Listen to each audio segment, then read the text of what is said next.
తిట్టద్దు, నన్ను ఆడది అని చెప్పి అవమానపరచొద్దు, నన్ను మనిషిగా గౌరవించాలి అని అడిగే హక్కు కూడా రాజ్యాంగాన్ని తీసేస్తే మనకి ఉండదు. రాజ్యాంగంలో కుల మత జాతి లింగ వివక్షలని రద్దు చేసింది భారత రాజ్యాంగం. మరి ఆ రాజ్యాంగం మీద ప్రమాణం చేసి ఏలుతున్న ప్రభుత్వాలు ఏం చేస్తున్నాయి? ఇవాళ కులం పేరుతో మతం పేరుతో హింసను పెంచుతున్నారు, మతం పేరుతో విద్వేషాన్ని రగిలిస్తున్నారు. అక్కలు చెల్లెళ్ళు, మనం ప్రతిసారి కూడా మానవ హక్కుల దినం రోజు మనం మాట్లాడుకుంటున్నాం, మేడే రోజు మనం మాట్లాడుకుంటున్నాం. గృహ కార్మికులుగా మన హక్కుల కోసం మనం పోరాడుతున్నాం. మనకి PF కావాలని అడుగుతున్నాం, ESI కావాలని అడుగుతున్నాం, మనకి గుర్తింపు కార్డులు కావాలని అడుగుతున్నాం. మనకి సంక్షేమ నిధిని వెల్ఫేర్ బోర్డు పెట్టారు, ఆ సంక్షేమ నిధితో మనకి ఇచ్చి దాన్ని పని చేయించాలని అడుగుతున్నాం. అడుగుతున్నామా లేదా? మన కొట్లాడకుండా వచ్చినాయా గుర్తింపు కార్డులు? మనం సంఘం పెట్టకుండా సంఘటితం కాకుండా మనకు వచ్చినాయా? సంఘం పెట్టకుండా సంఘటితం కాకుండా పిడికిలి బిగించకుండా గృహ కార్మికుల ఐక్యత వర్ధిల్లాలి అనకుండా మనకి ఏ హక్కు రాలేదు. మనం పోరాడితే వచ్చినవే ఈ హక్కులు.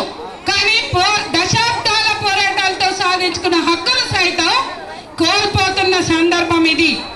ఇవాళ ఇక్కడ వచ్చిన మీరందరూ కూడా రెండు విషయాలు ఆలోచించాలా. గృహ కార్మికులుగా మన హక్కుల గురించి, మన పోరాటం గురించి ఆలోచించాలి. ఇప్పటి వరకు మనం పోరాడి సాధించుకున్న హక్కుల్ని రక్షించుకోవడానికి ఆలోచించాలి. ఇంకా మనం సాధించవలసిన హక్కుల గురించి మాట్లాడుకోవాలి.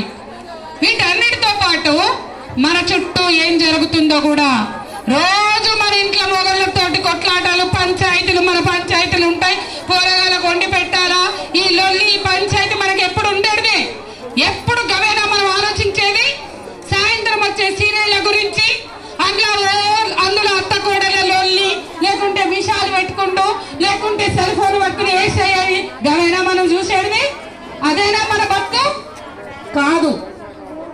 మన చుట్టూ ఏం జరుగుతుందో కూడా చూడాలా. 6 నెలల్లో పార్లమెంట్ ఎన్నికలు వస్తున్నాయి. మొన్ననే అసెంబ్లీ ఎన్నికలు అయినాయి. మీరందరూ ఓట్లు వేసిండ్రు కదా? వేసిండ్రు. మొన్ననే ఓట్ల వచ్చినాయి, పైసలు వంచిండ్రు. వచ్చిన వాళ్ళకి వచ్చినాయి, రాని వాళ్ళకి రాలే. ఎవరో ఎవరిష్టంగా వేసుకున్నారు. గెలిచేటోడు గెలిచిండు, ఓడేటోడు ఓడిండు, అయిపోయాయి. ఇక రేపు మళ్ళా పార్లమెంట్ ఎన్నికలు వస్తున్నాయి. అమ్మలు, తల్లులు, చెల్లెళ్ళు, మీరు జాగ్రత్తగా వినండి. ఎన్నడూ లేదు మన సమాజంలో హిందువులు ముస్లింలు కలిసి మెలిసి మిల్జుల్కి బతికినారు. ఆ ముస్లింలని హిందువులని మన మధ్య పగలు ద్వేషాలు లేకుండే. కానీ ఈరోజు రాజకీయ నాయకులు ఎట్లుండాలా? రాజకీయ నాయకులు, నీకేం కావాలి? నీ బస్సుకి కరెంట్ ఉన్నదా? నీకు నీళ్ళు వస్తున్నాయా లేవా? మీ బస్సులో రోడ్లు ఉన్నాయా లేవా? మన బతుకులు ఎట్లున్నాయి? మన పోరాగాళ్ళకి చదివిస్తున్నారా లేదా? గివి మాట్లాడాలి. మనకి రోగం వస్తే దవాఖానా ఉన్నదా లేదా? మనం హాస్పిటల్కి పోయే అవకాశం ఉందా? హాస్పిటల్కి పోతే అక్కడ వైద్యం ఉన్నదా?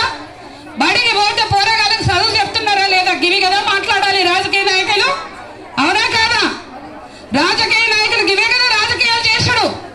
మరి రాజకీయ నాయకులకి ఏం పని? హిందూ మతము, వాళ్ళు ముస్లింస్ అని ఇంత పగలు ద్వేషాలు మన మధ్య పెంచుతున్నారు.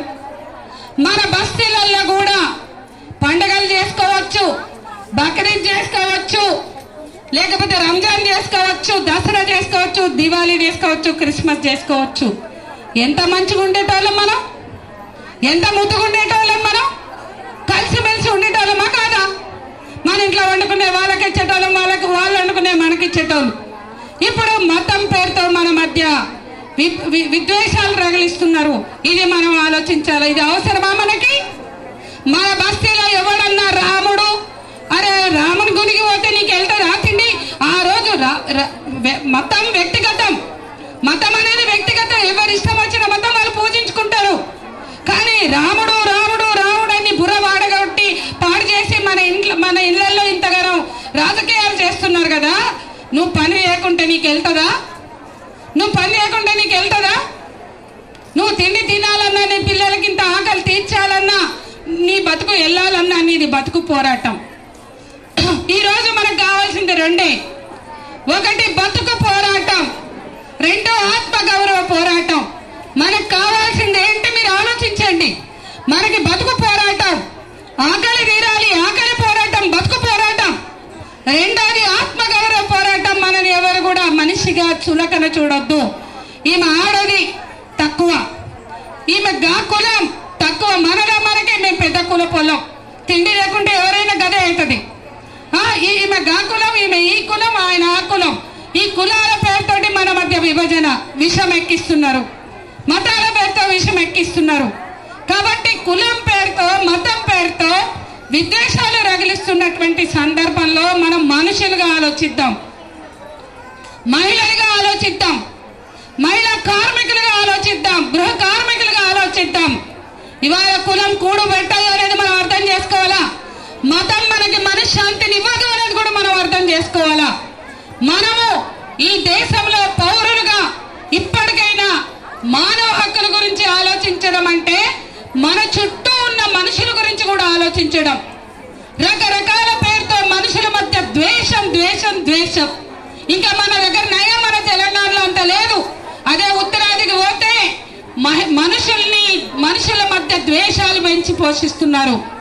మనశ్శాంతి లేకుండా అంత ద్వేషం మనలో ఉంటే మీరు ఒకటి ఆలోచించండి.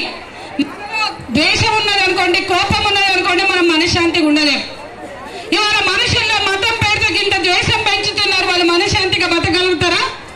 పక్కోడి మీద కోపం, పక్క ముస్లింల మీద కోపం, క్రైస్తవుల మీద ద్వేషం. ఇటువంటి ద్వేషాలకు అతీతంగా బ్రతకడమే ఇవాళ మన సమాజంలో ఉన్న గొప్పతనం. మనం అది అర్థం చేసుకోవాలి. ఇవాళ దేశంలో, ప్రపంచంలో జరుగుతున్న అన్యాయాలు కూడా చూడండి. ఇదే ఐక్యరాజ్య సమితి డిసెంబర్ 10 మానవ హక్కుల దినం అని చెప్పింది.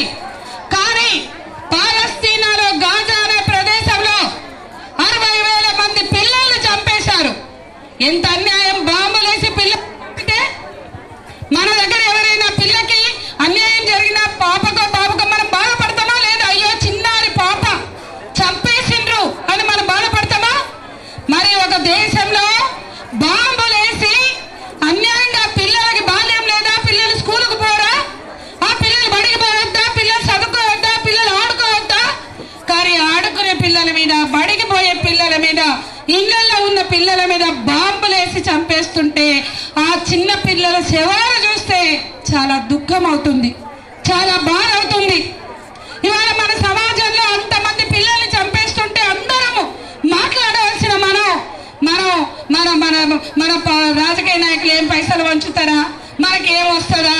లేకుంటే మన ఇళ్లలో సీరియల్ చూసుకుని మనం ఆ పిచ్చి పిచ్చి సీరియల్ చూసుకుని మనం ఆలోచిస్తున్నాం. కానీ మన చుట్టూ ఏం జరుగుతుందో మనం పట్టించుకుంటలేం.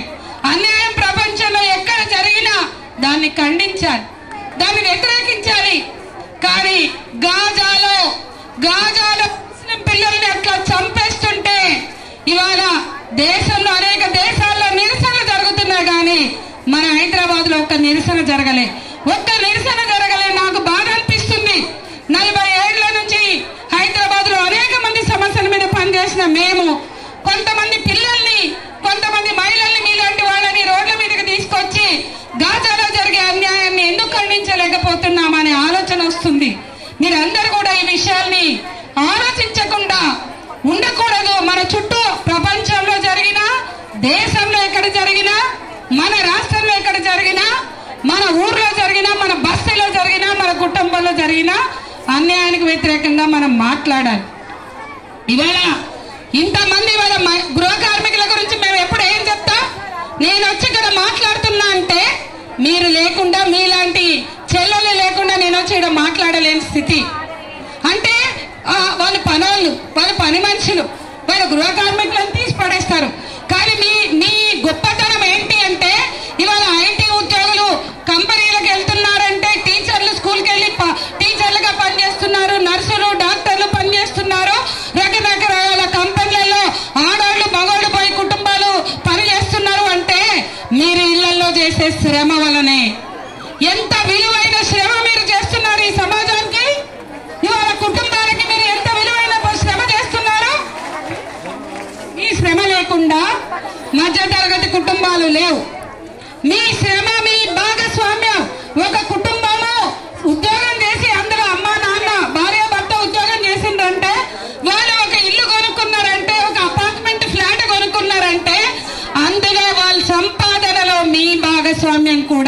ఉన్నది. మీ భాగస్వామ్యం లేకుండా మేము ఆస్తులు పెంచుకోవడం లేదు. మీ శ్రమ లేకుండా మీ భాగస్వామ్యం లేకుండా మా కుటుంబాల్లో భద్రత లేదు. కాబట్టి కుటుంబ భద్రత, సామాజిక భద్రత మీ పనికి విలువ కల్పించినప్పుడే ఉంటుందని ఈ సమాజానికి అర్థం చేయించాలి. సామాజిక భద్రత, కుటుంబ భద్రత శ్రమకి విలువ కల్పించినప్పుడే ఉంటది అని ఈ సమాజానికి అర్థం చేయించే ఒక చైతన్యం కోసం కూడా మనం అందరం కూడా కృషి చేయాలి. మీరు గృహ కార్మికులుగా మీ డిమాండ్లు ఏంటి? మీ డిమాండ్లు మీరు భద్రత బ్రతకడానికి, మీరు గౌరవం